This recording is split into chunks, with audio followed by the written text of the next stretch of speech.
welcome back to my channel. I have not been on in a while, but I'm glad to see that y'all are back. I wanted to get on today and talk about an issue that I'm actually currently struggling with. And so, like I've said before in my other videos, whenever I make a video, usually it's because it's something that I'm experiencing or have experienced in the past. And so this one really hurt me. And I have also been guilty of allowing the enemy in my life in this way, and so I know I have hurt other people the same way I'm hurting. So I wanted to make a video about the ways that the enemy penetrates relationships through online tools, and I guess socially I'll touch on that as well. I'm going to be looking down a lot because I have multiple pages of notes. As I was going through the process of trying to get over what has gone on in my life, I made sure to write down everything I could think of that would have helped this from not happening. And so feel free to take notes. If you like videos on people speaking about how God helps them in their lives from personal experience, I really hope that you subscribe and comment if you've experienced any of these things, or if you have any other ideas of things that the enemy uses to penetrate relationships. I really appreciate that because I have really struggled with that in my relationship, and I'm sure other people have too, so that would be really beneficial for everyone. So what I have here, so the first thing is that I wrote down is online and text messages. I'll start there. So the biggest way that I've experienced it, like I said, I've been guilty of this as well. And then recently my significant other allowed this to happen, and I came across these messages and it really broke me. But I'm giving him grace because I have also struggled with this. So I know this isn't just, it's not him. This is a human issue. And I do believe that the enemy is tricky, and he catches us whenever we are having a bad time with our significant other. Or in this situation, I think it's because I've been away at my parents' house for a while, and I wasn't able to come visit him for a little over a year. And so that gave the enemy a place to use online messaging boards to make an opening, a door into his life so that people could be brought in to try and break up what we have. Feel free to pray for us that it doesn't break us up. But but I just want to say, like, the online text messages that are with the opposite sex, don't do it. I know that I used to think that I could have friends that were of the opposite sex, and I realize now, like, every single one of those relationships, there was a part to it that was either feeding a fleshly desire that I had, which was whether talking positively to me or making me feel like I was something more than I should think of myself. So it was feeding my ego.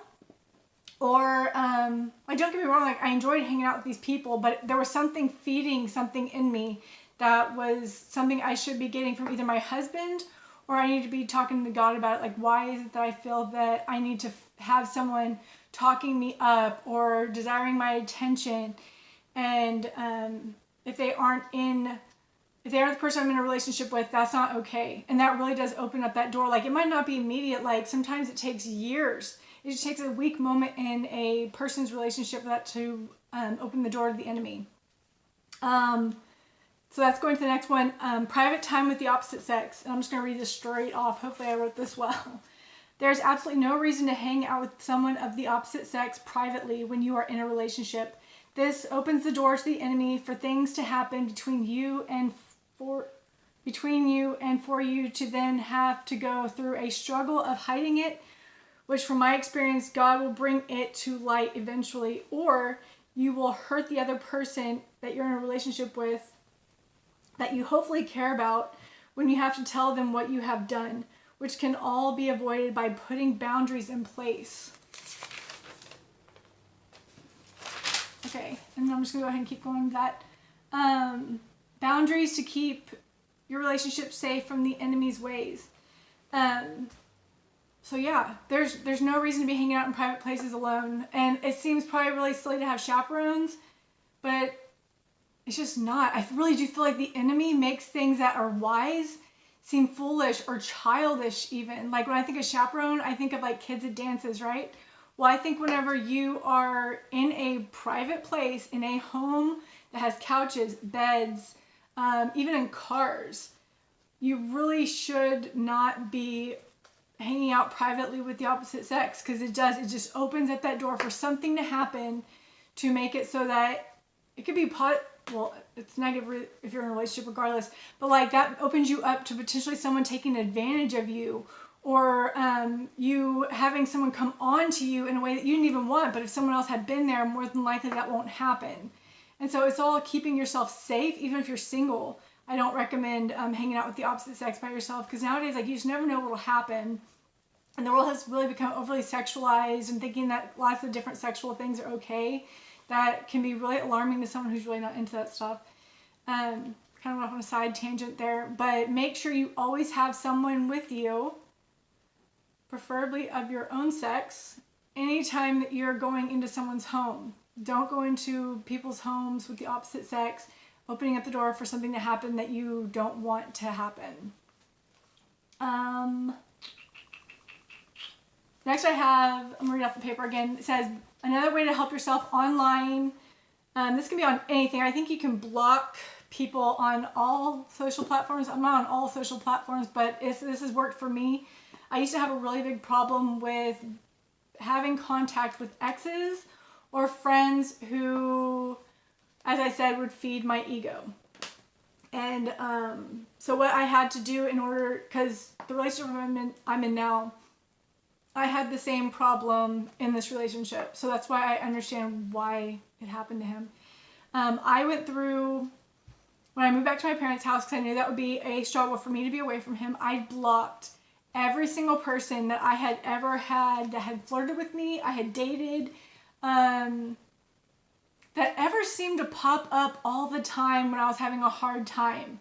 If you have anyone in your life that pops up anytime that you're struggling, and so they end up being a shoulder to cry on, I really do believe the enemy sends them to you. And the reason I say that, there's a person I blocked.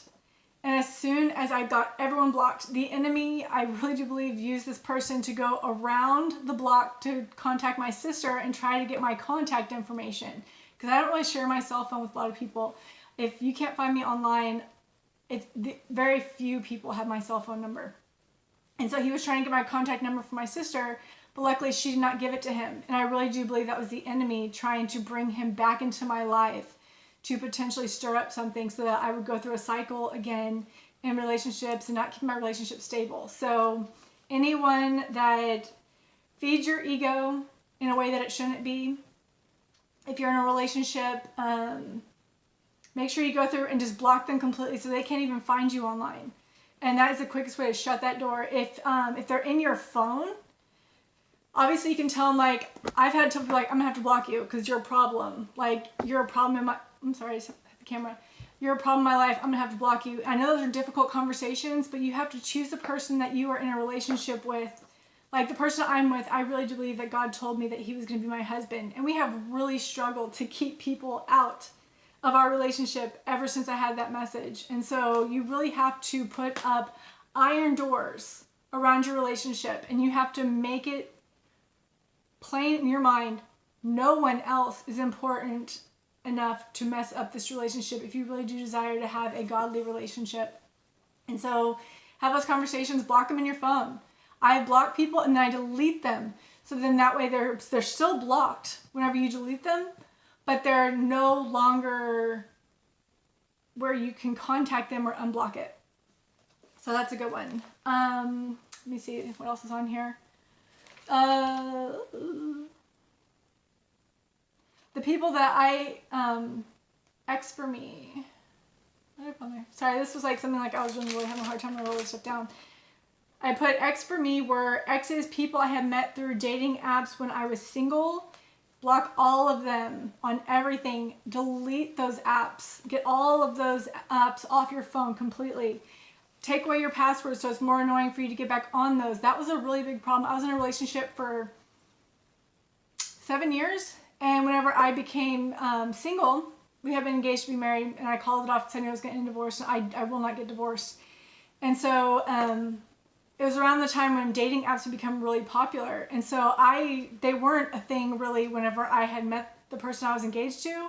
When we broke up, I went into the dating site app thing, and man, did it screw with my head, because you can talk to tons of people, and man, that really boosts that ego, right? And that does something in you, and then that's actually where it first started, where I had a problem keeping the door shut to people that weren't the person I was in a relationship with whenever I got into the dating apps. So delete the apps, delete the passwords, make it difficult for you to get on there. Find yourself accountable somehow. Yeah. Blocking. Oh, that's what we're talking about, blocking. So block anyone who pops up in your DMs flirting, whether you know them or not. The person that I'm in a relationship with, he had random people who were suggestions be used by Satan to tempt him. So I do think the enemy works in all kinds of ways. So if someone pops in your DMs and is flirting with you, block them immediately. Don't even respond. So it says, anyone who pops up in your DMs flirting, they don't need to have access to you on a weekday. Block them immediately.